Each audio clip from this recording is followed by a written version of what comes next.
الرحمن الرحیم اللہم صلی علی سیدنا محمد وعلی آل سیدنا محمد مبارک وسلم۔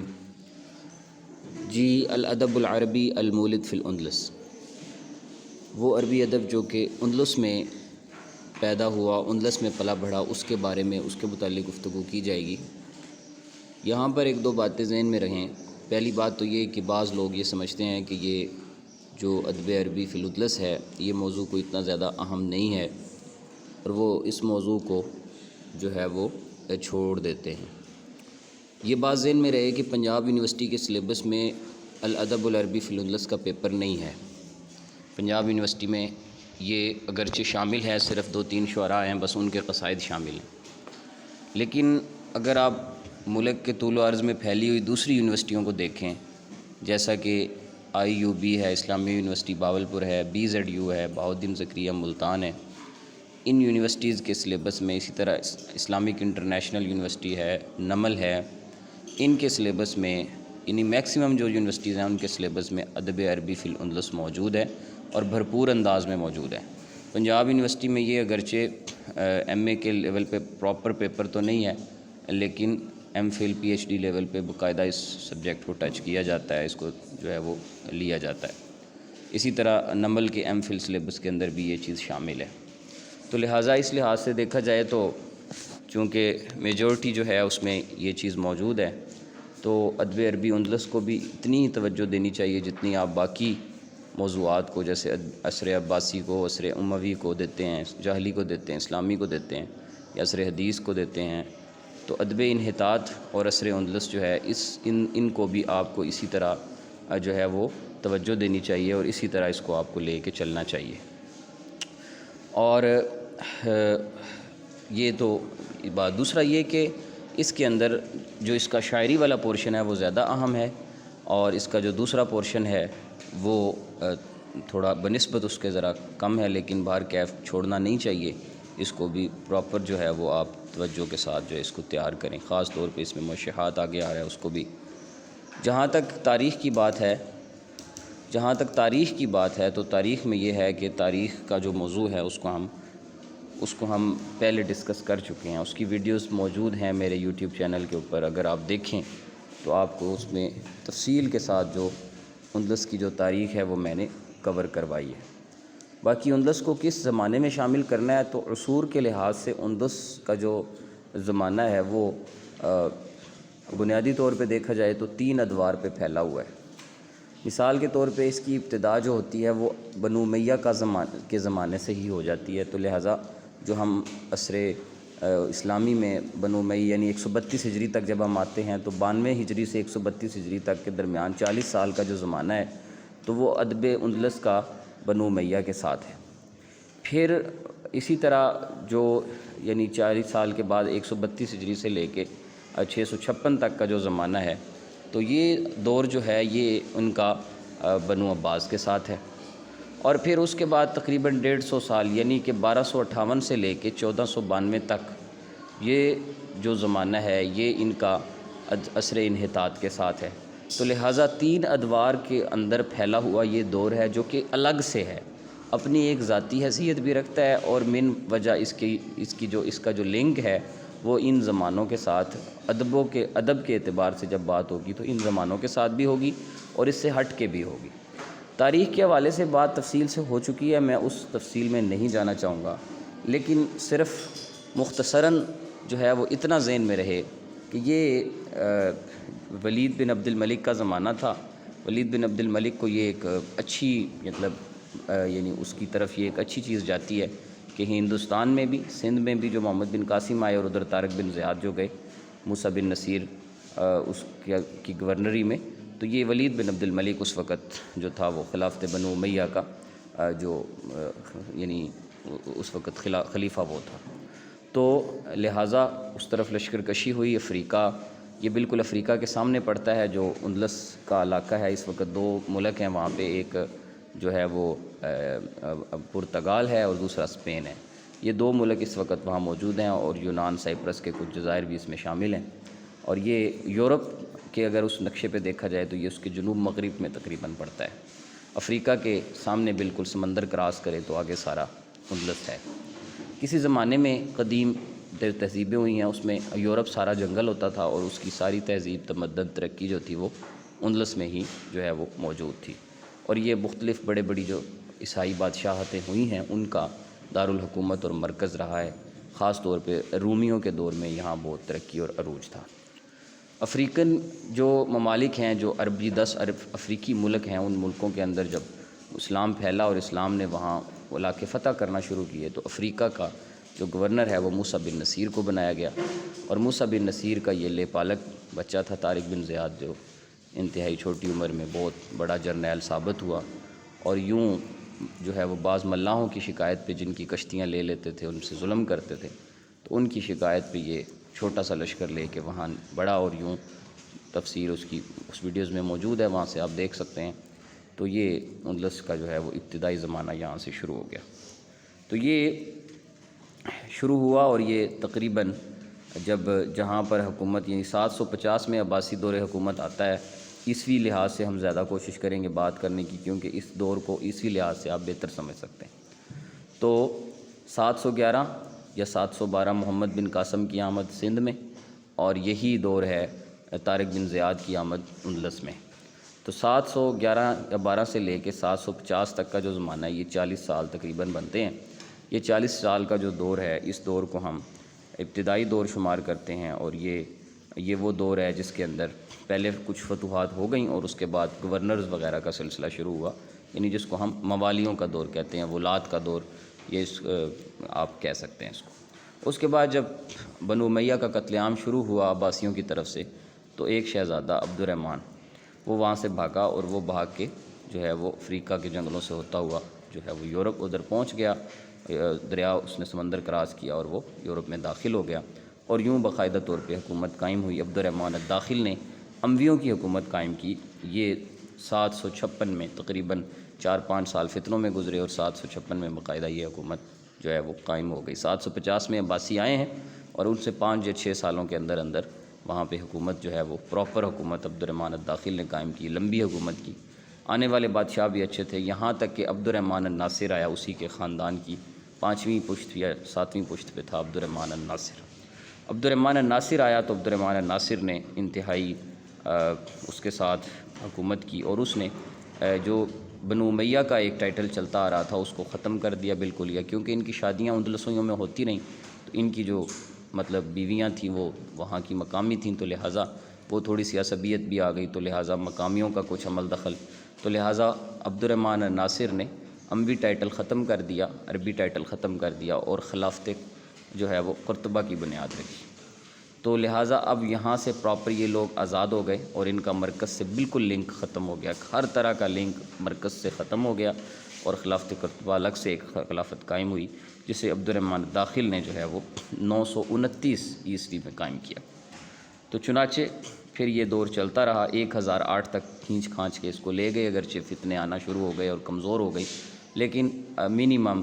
تقریباً 250 سال انہوں نے گزار دیے امویوں نے، اور ان کی حکومت اوورآل دیکھا جائے تو ٹھیک تھی۔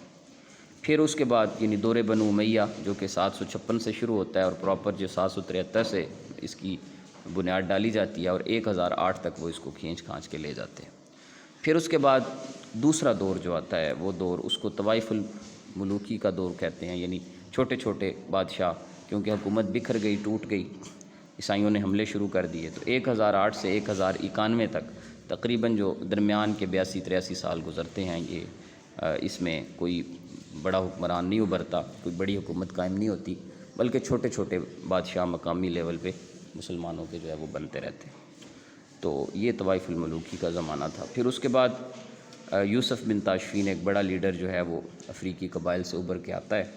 اور وہ جو ہے وہ مرابطین کہلاتے ہیں، المرابطی کے نام سے۔ تو وہ ایک تحریک ان کی شروع ہوتی ہے، تو لہٰذا 1091 سے لے کر 1145 تک تقریباً 55 سال اس مطلب فیملی نے حکومت کی، اور بہت اچھی حکومت کی ان لوگوں نے۔ پھر اس کے بعد جو ہے وہ جو اگلا دور آیا، اس میں عبد المومن بن علی جو کہ مہدویت کا دعویٰ کرنے والے تھے، عبداللہ بن یاس، عبد المومن بن علی، اور انہی کی قیادت میں ایک جرنیل جس کا نام تھا محمد بن تومرت۔ تو یہ محمد بن تومرت جو ہے یہ اس نے باقاعدہ معاہدین، دولت معاہدین کی بنیاد رکھی، اور 1145 سے یعنی 1-2 سال کے اندر 1147 سے اس نے یہ شروع کر لیا، اور اس کو یہ 1214 تک یعنی تقریباً 70 سال تک لے گئے۔ یہ بھی ایک اچھا دور حکومت شمار کیا جاتا ہے۔ پھر اس کے بعد پھر طوائف الملوکی شروع ہو گیا، اور تقریباً 1 صدی سوا صدی جو ہے وہ یہی سلسلہ اب چلتا رہا 1232 عیسوی تک، اور 1232 کے بعد پھر یہ حکومت سکڑنا شروع ہو گئی، کیونکہ اوورال مسلمانوں پہ زوال شروع ہو گیا۔ عصر عباسی سقوط بغداد ہوا، ٹوٹ گیا، سب ختم ہو گیا، تو لہٰذا ان پہ بھی زوال شروع ہوا۔ تو پھر یہ حکومت جو ہے وہ سمٹتی جو ہے وہ صرف 2-4 شہروں تک محدود، جس میں قرطبہ، غرناطہ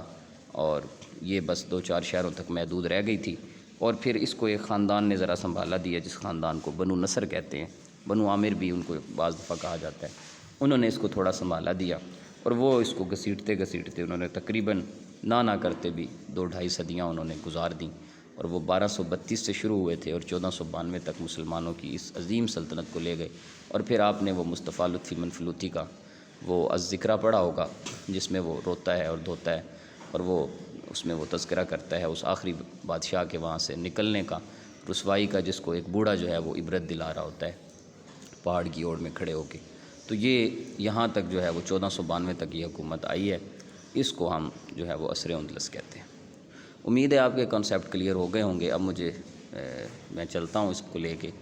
فاتح اندلس طارق بن زیاد ہیں، اور فتح 92 ہجری بمطابق 710 عیسوی اس کی ہوئی ہے، اور دولت مرابطین جو قائم ہوئی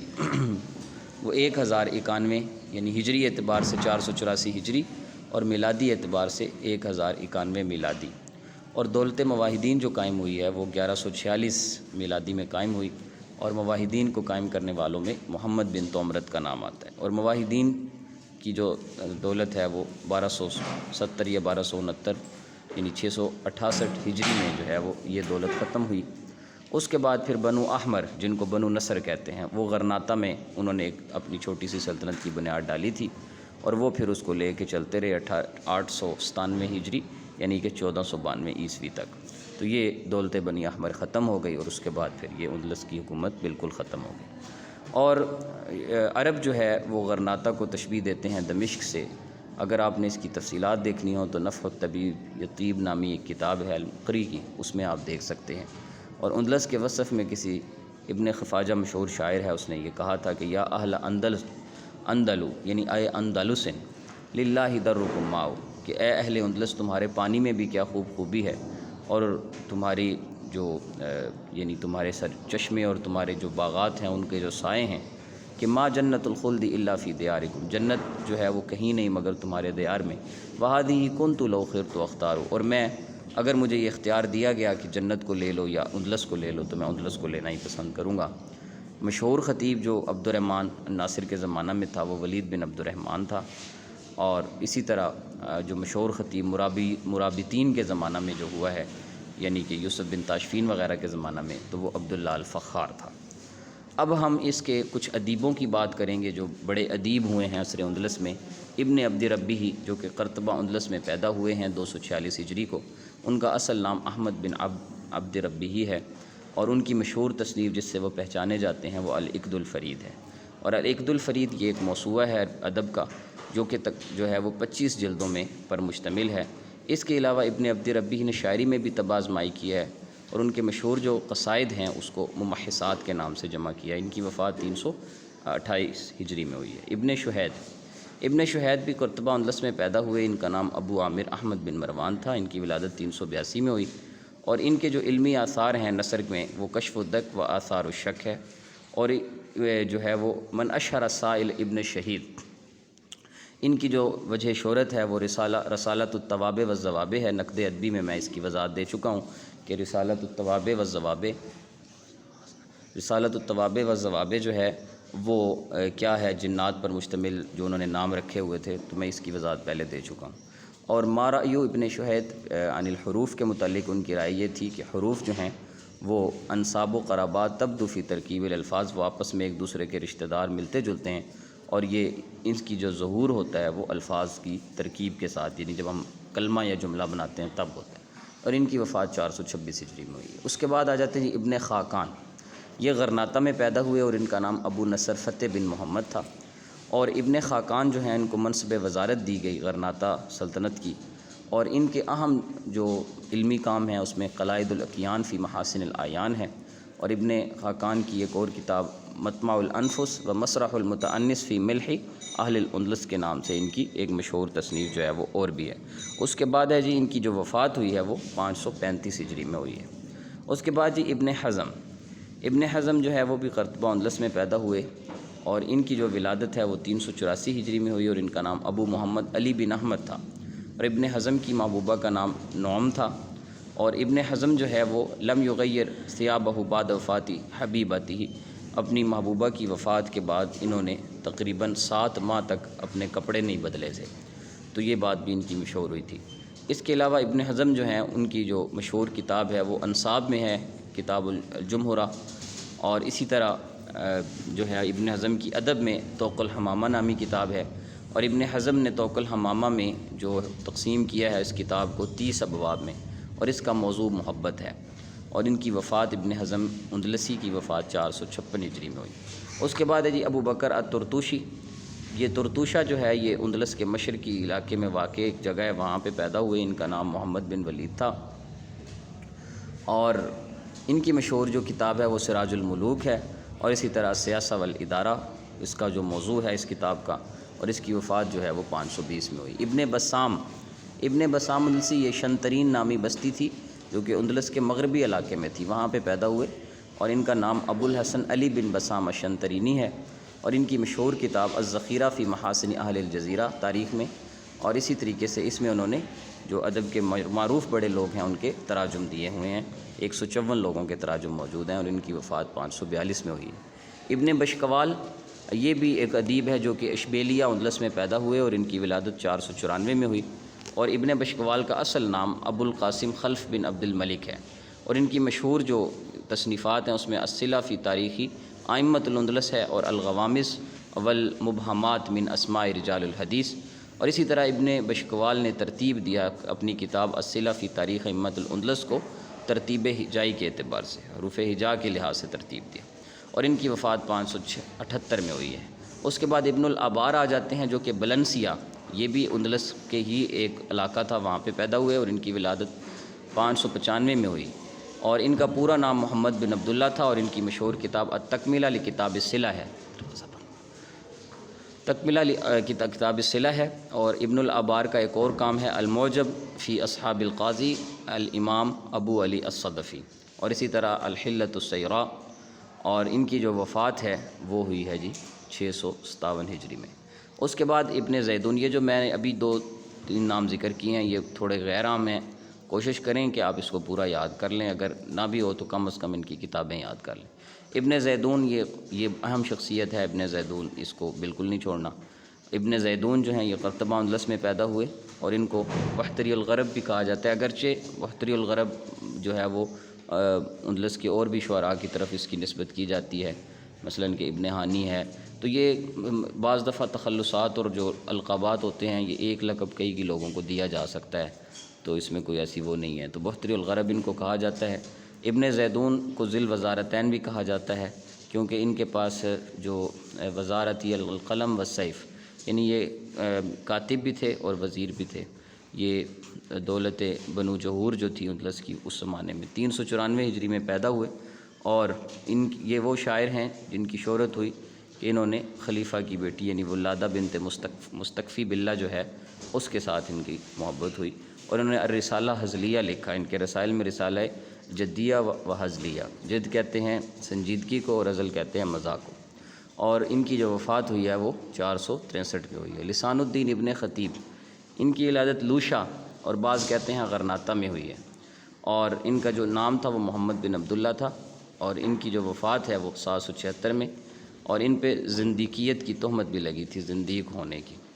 اور یہ کہ ان کی مشہور کام جو ہے وہ الاحاطہ فی اخبار غرناطہ ہے، اور اسی طرح الحلل المرموقہ یہ بھی ان کی کتاب ہے، اور نفاذۃ الجراب۔ اب آ جاتے ہیں جی تاریخ و جغرافیہ کی بات کرتے ہیں۔ پہلے تو ہم نے کی ادب کی بات، تو تاریخ و جغرافیہ میں جو کتابیں ہیں اس میں معجم و مستعجم ابو عبید البکری کی، نخبۃ الاذہان فی عجائب البلدان ابو عبداللہ مازنی کی، اور شخصیات میں ابن حیان القرطبی، جن کا نام ابو مروان حیان بن خلف بن حسین بن حیان ہے، ان کی ولادت 377 میں ہوئی، اور ان کے مشہور علمی کاموں میں المقتبس فی تاریخ اندلس، المتین ہے، اور انہوں نے الف ابن حیان تقریباً اس میں انہوں نے جو ہے وہ 50 جو ہے وہ کتابیں اس کے علاوہ بھی ترتیب دے رکھی ہیں۔ ان کی وفات 469 میں ہوئی ہے۔ ابن جبیر یہ بلدہ شاطبہ اندلس میں ایک جگہ تھی، وہاں پر پیدا ہوئے، اور ان کا نام ابو الحسن محمد بن احمد تھا۔ ان کی ولادت 540 میں ہوئی، اور ابن جبیر کی مشہور کتاب ہے الرحلہ الی الشرق، اور ابن جبیر نے اپنی اس کتاب میں جو ہے وہ ذکر کیا ہے الرحلۃ الاسفار، جو کہ انہوں نے 578 ہجری سے 581 ہجری تک کیے، ان تمام اسفار کی تفصیلات کو ذکر کیا ہے۔